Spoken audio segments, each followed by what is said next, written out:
Welcome you all for this video. First of all, thanks to everyone who are supporting my channel.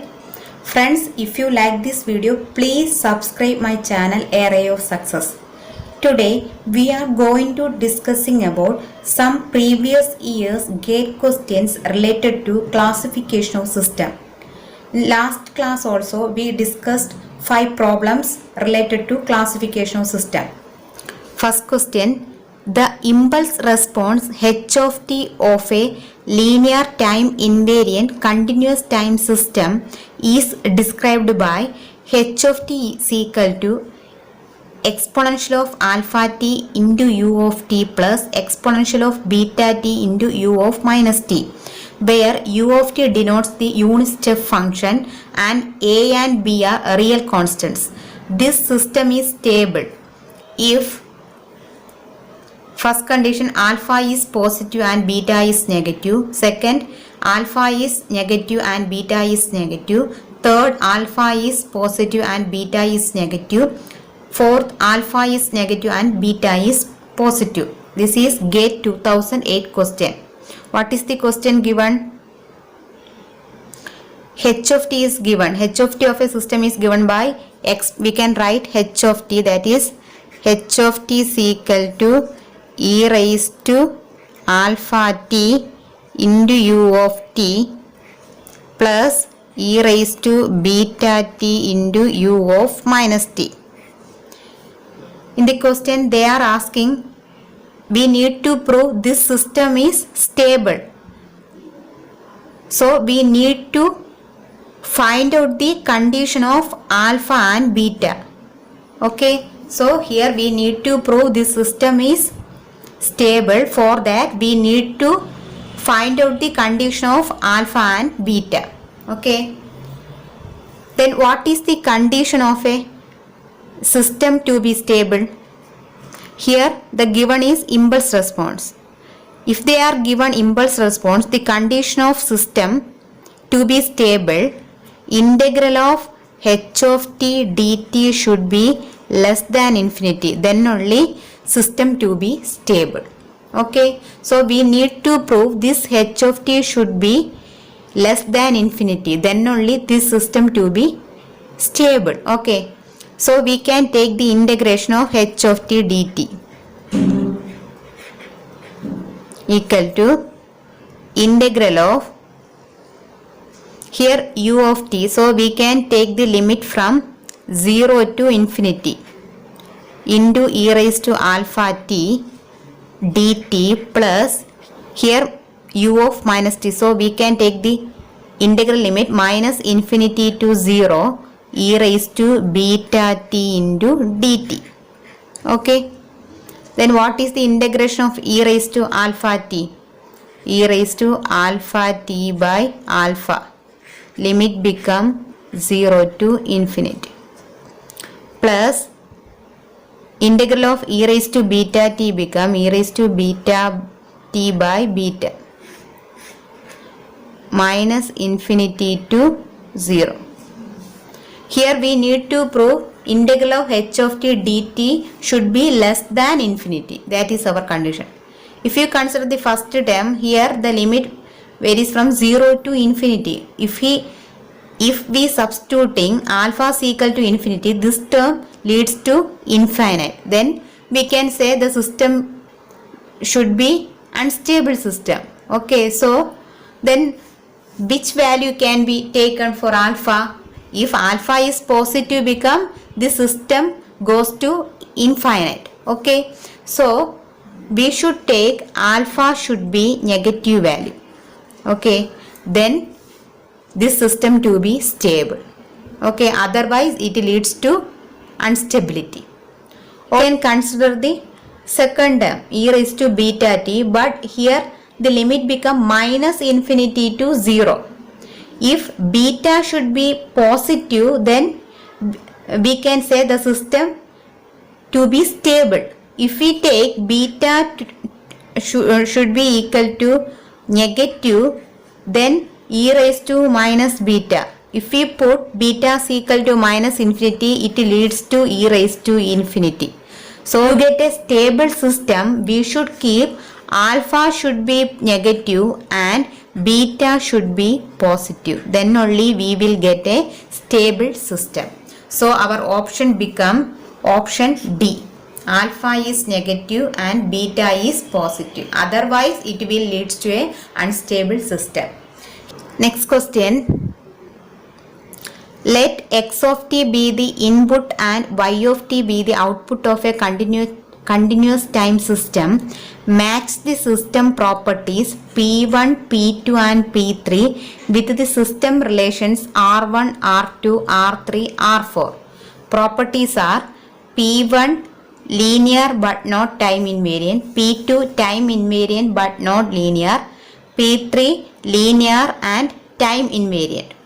Also relations R1 y of t is equal to t square x of t, R2 y of t is equal to t into modulus of x of t, R3 become y of t is equal to modulus of x of t, R4 become y of t is equal to x of t minus 5. Okay, here we have 4 systems.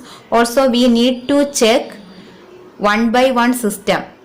Actually we need to check the linearity and time invariant condition of these 4 systems. Okay, so here we can take first system R1.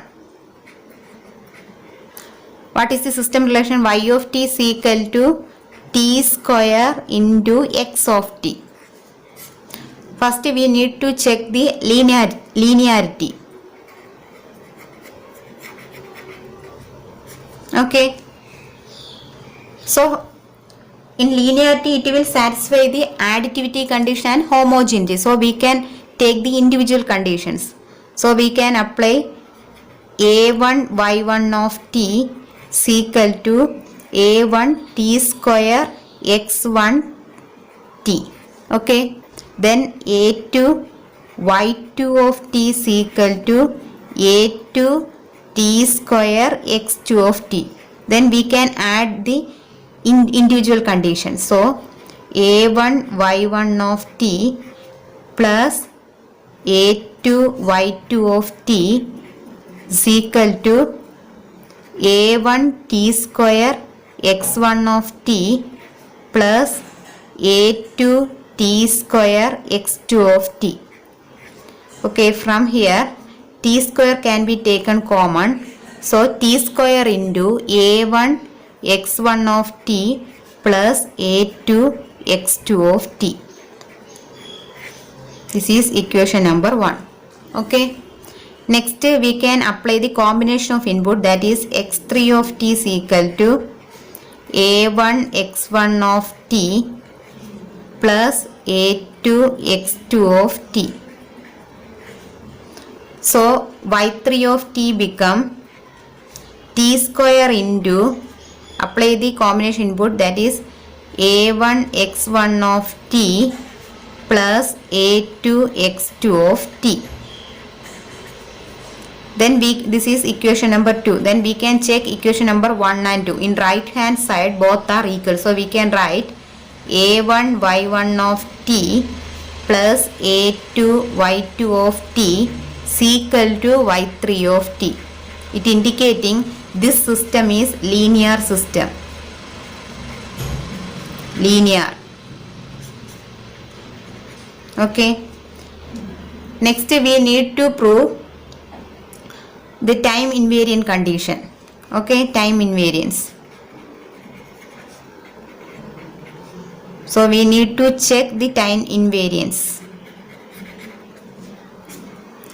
For that we can apply the delay to the input signal. Okay, so y1 of t is equal to t square into, first we should apply the delay to the input signal only, x of t minus tau. Next apply delay to the total response. So it should be equal to t minus tau the whole square. Instead of t we should apply the delay, t minus tau the whole square into x of t minus tau. Question number 2. Next check y1 and y2. Both are unequal. That means y1 of t not equal to y2 of t. So we can call it is not a time invariant system. not a time invariant system.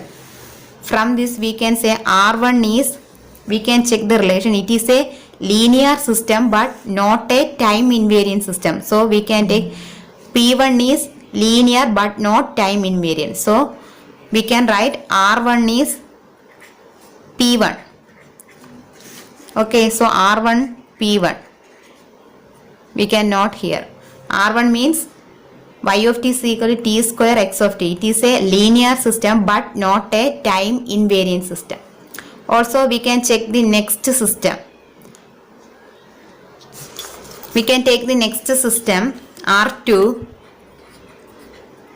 Y of t is equal to t into modulus of x of t. Okay, then first we can check the linearity.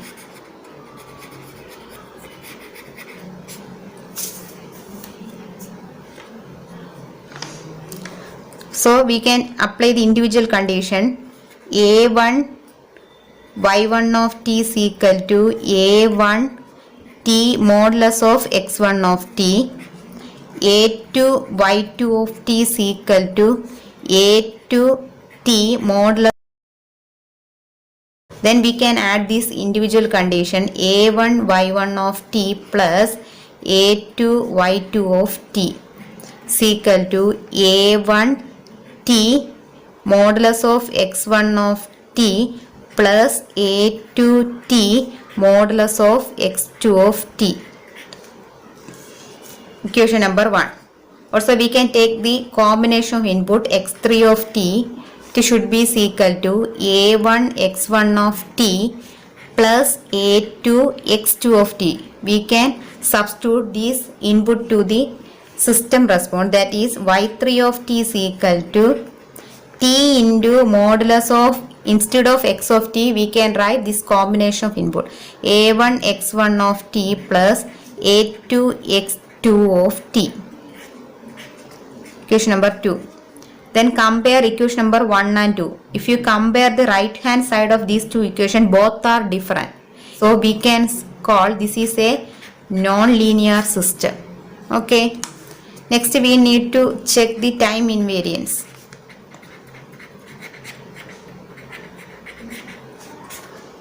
We can directly write here, we have a t term. So we can write it is not a time invariant system. It is a time variant system. Because we already proved this y of t is equal to t square into x of t. It is also a time, not a time variant system. Instead of t square, here we have a term t. So we can directly write, there is no need of steps. We can directly write it is not a time invariant system.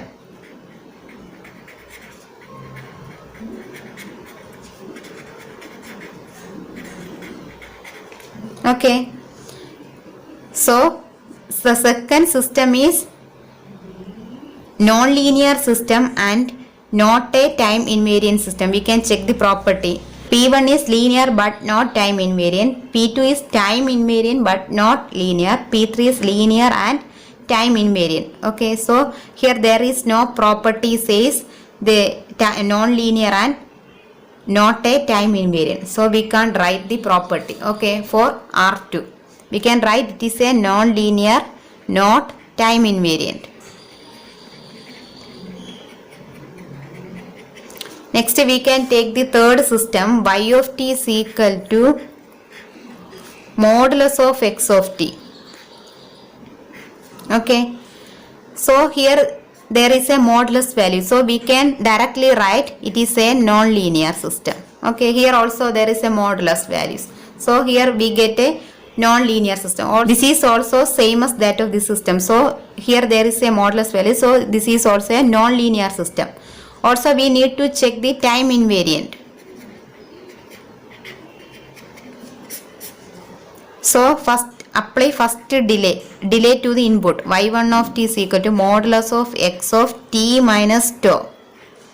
Then y2 of t should be equal to, apply the delay to the response. Here we have only input signal, so we can apply modulus of x of t minus tau. Here y1 of t equal to y2 of t.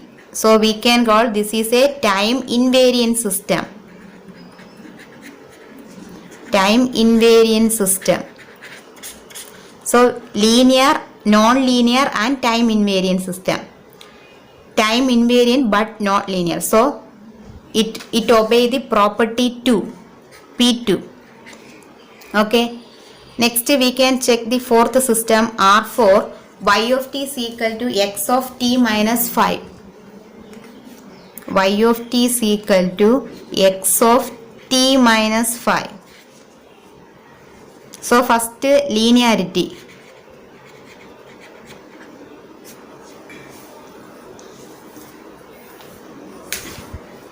We can add the individual inputs a1 y1 of t plus a2 y2 of t. We can directly write equal to a1 x1 of t minus 5 plus a2 x2 of t minus 5.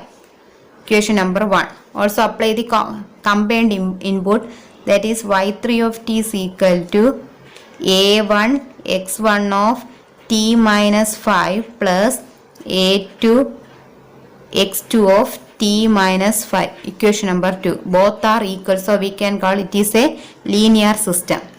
Next we need to check the time invariant.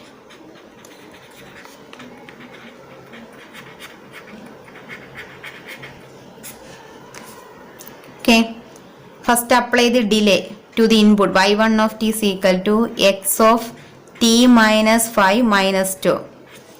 y2 of t is also same as that of y1 of t, x of t minus 5 minus 2. From this y1 of t equal to y2 of t, so we can call it is a time invariant system. So linear and time invariant system. So the fourth system follows the property 3, P3. Okay, here we get R1 follow P1, R2 non-linear and not time invariant. It doesn't follow this property. Also R3 is follow P2, R4 is following P3. So we can check the option. R1 P1, say correct. R3 P2, correct. R4 P3. So option A is correct. Next question, which of the following can be impulse response of a causal system? Here we have 4 graphs of impulse response of different system. Here we need to check which system following the property of causal system. Okay, this is the GATE 2005 question. What is the condition of a causal system? H of t is equal to 0 when t less than 0. Then we can call that system is a causal system. Here we can check. If you consider the first option, here there is a value in the negative time axis. So this is not a causal system. If you consider B, here there is no values in the negative time axis. So it follows the condition of causal system. Next third graph, it also providing some values in the negative time axis. So it is not a causal system. In the fourth graph, it also provides some values in the negative time axis, so it is not a causal system. So option B is correct.